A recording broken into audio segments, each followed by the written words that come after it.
Foto, oke silakan. Kanan bang. Kanan bang. Kanan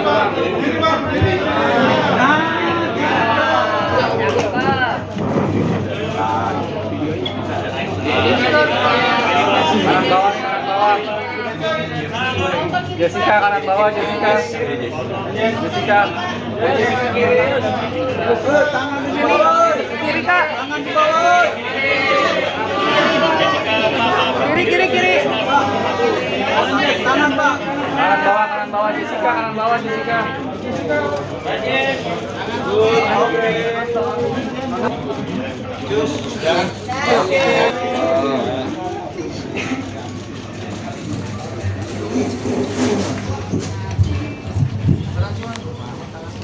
Baik teman-teman wartawan yang saya hormati, hari ini adalah hari yang berbahagia buat kami, khususnya buat Jessica Wongso. Karena hari ini Tuhan memberikan kesempatan kepada Jessica untuk dapat bebas bersyarat dari lapas Pondok Bambu, yaitu hari ini tanggal 18 bulan 8 tahun 2024. Jadi persis Jessica sudah hampir 8 tahun lebih, 8 tahun setengah menjalani hukuman penjara Pondok Bambu Cibinong, Pondok Bambu, lapas Pondok Bambu. Hari ini kami kalau lihat di belakang ini, apa kata-katanya dia? Welcome home Jessica Wongso. Yes, welcome home, yes. Ya, kami buat ini karena kami merasa memang Jessica sudah menjadi keluarga kami semua ini. Di sini ada semua tim lawyer yang menangani kasus Jessica selama ini yang tetap setia. Mulai tahun 2016 sampai sekarang 2024, tak satu pun yang berubah. Semuanya kita tetap konsisten melakukan bantuan hukum kepada Jessica.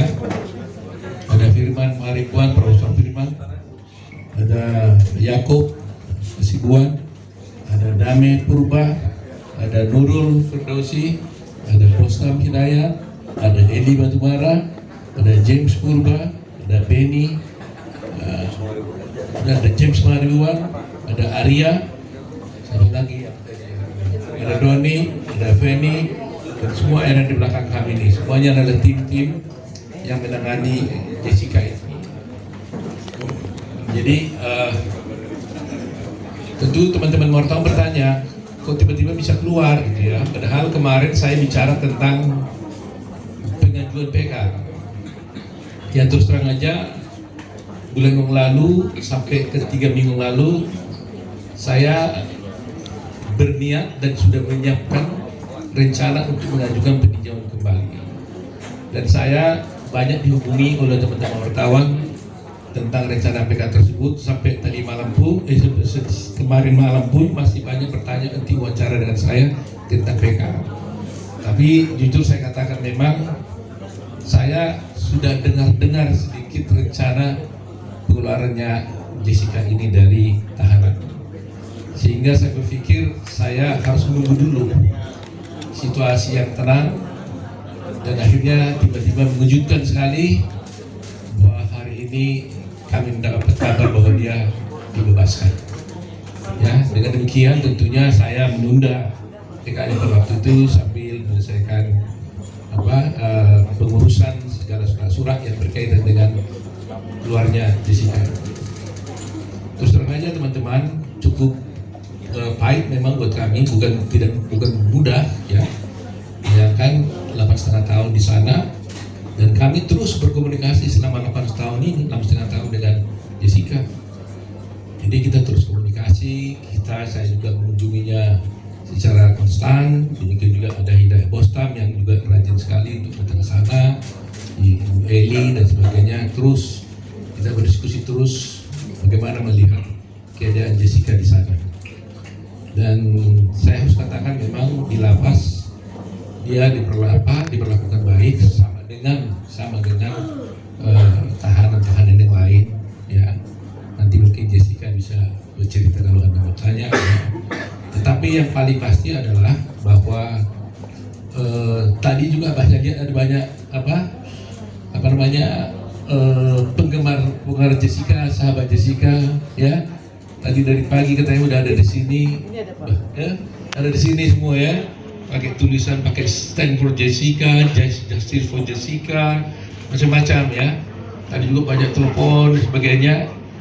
Nah, Jess, saya cerita dulu sama kamu waktu di lapas, kamu kan nggak bisa lihat bahwa apa itu cerita itu, karena dia nggak bisa lihat kan, dia nggak bisa baca apa yang terjadi di luar. Nah, inilah salah satu beberapa teman yang betul-betul mendukung kamu selama di luar. Ini sudah kembali di Western for Jessica masih ya, itu ya. Ada foto di belakang. Ada foto semuanya nih ya. Jadi terima kasih ya, saya sama Jessica juga sama keluarga terima kasih karena dukungan kalian itu sangat berarti sekali buat kami selama ini dalam berjuang ya. Buat Jessica juga banyak dia terbantu secara moral ya, karena selama ini kita melihat kan banyak kontra kan terhadap Jessica selama ini. Apalagi yang dikatakan baru juga tadi ada yang bertanya pada dia, baru hari ini saya lihat Jessica tidak pakai baju putih katanya. Terus dia jawab tadi, oh iya, bukan saya tidak mau, bukan suka baju putih. Ternyata itu karena waktu di persidangan diwajibkan untuk pakai baju putih selama bersidang sebagai terdakwa. Sejak hari ini kita lihat Jessica tidak pakai baju putih karena dia bukan terdakwa lagi sekarang. Ya.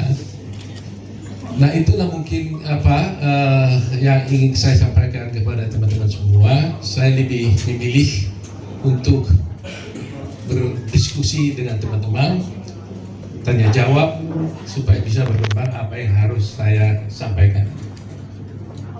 Terima kasih. Saya silakan. Jessica.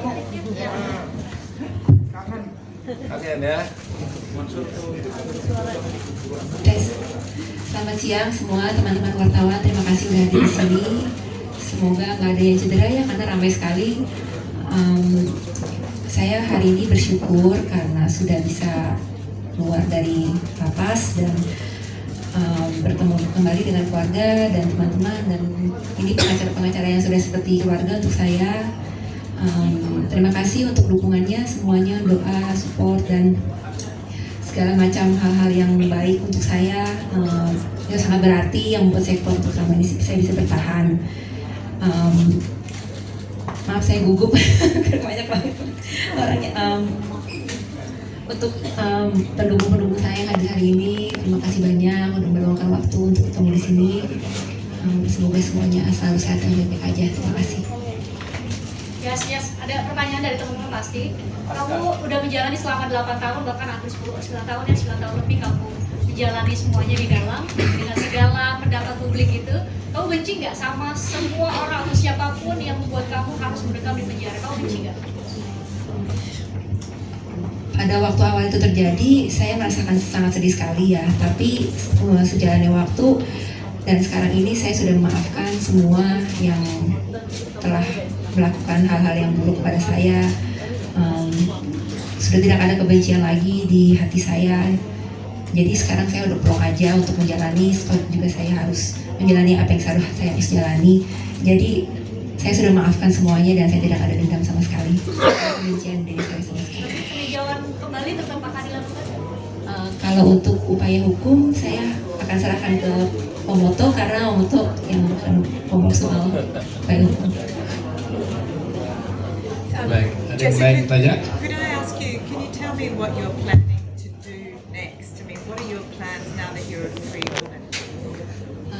I say I have no idea what to do at the moment because I just got released from prison and I have no plan yet. But I'll let you know. So you had no idea that it was coming up? No, at all. No. Kak Jessica di sini langsung pulang ke rumah atau kemana? Rencana kedepannya akan melakukan apa aja? Seperti yang tadi saya bilang ya, saya masih ngeblank, nggak tahu mau ngapain. Jadi untuk kemana belum bisa jawab, nanti saya akan memberikan lagi dengan orang-orang di sekitar saya.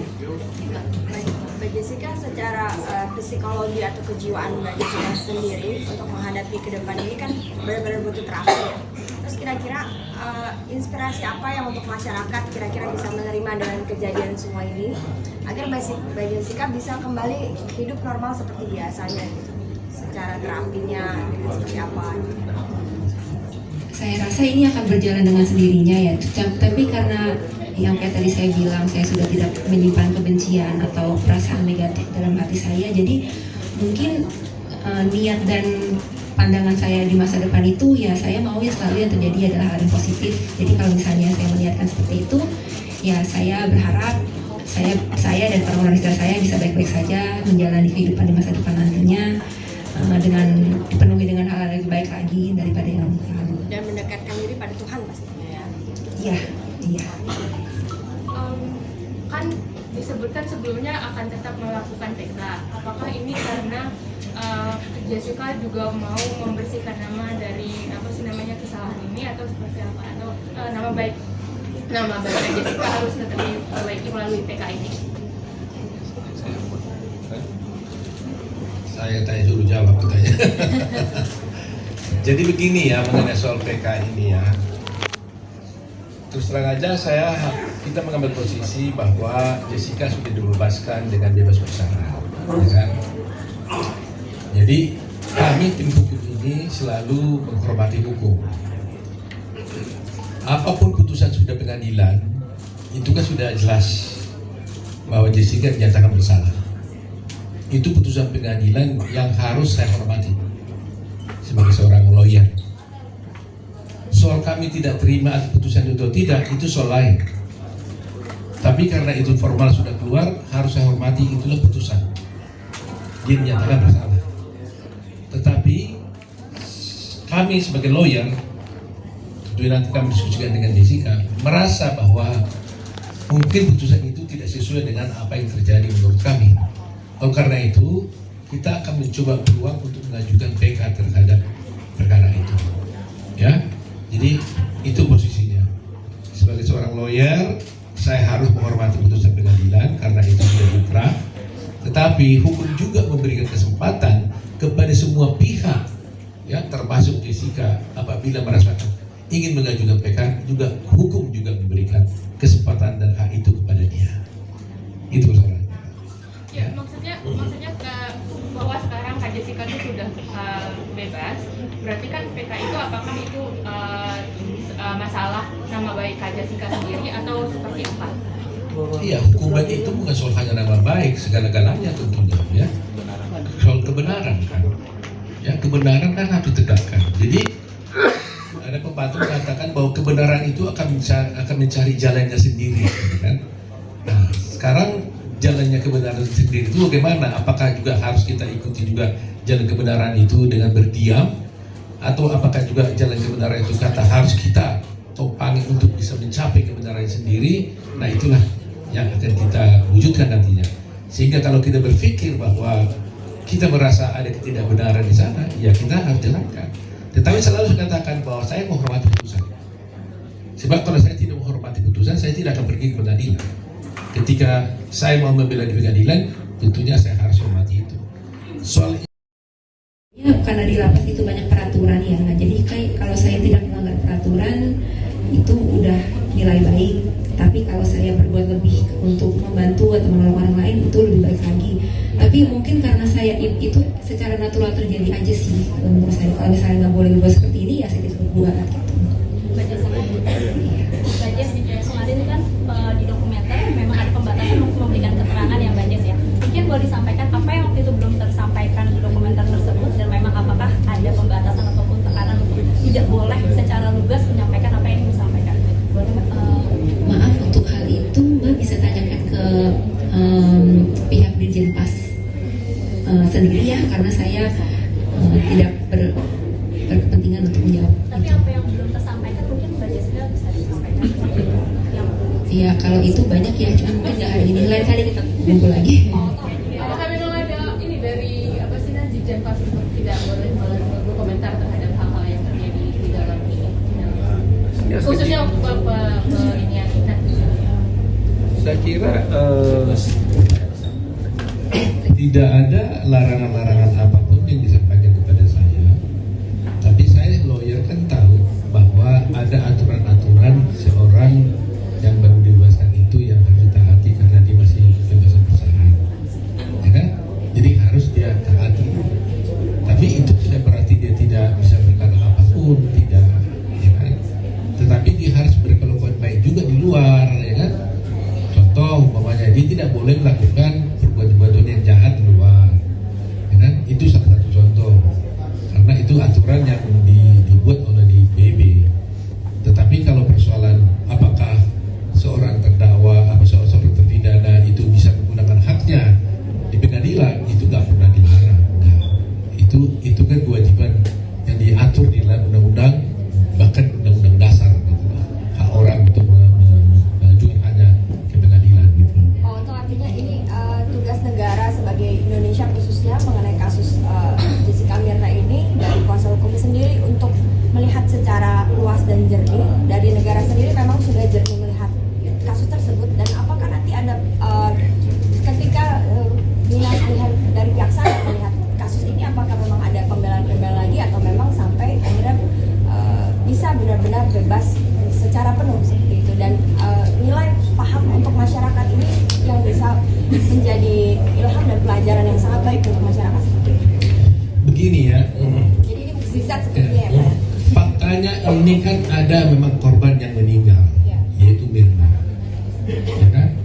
Jadi bagaimanapun saya harus juga punya perasaan ada orang yang seorang Mirna telah meninggal dan punya ayah dan punya keluarga.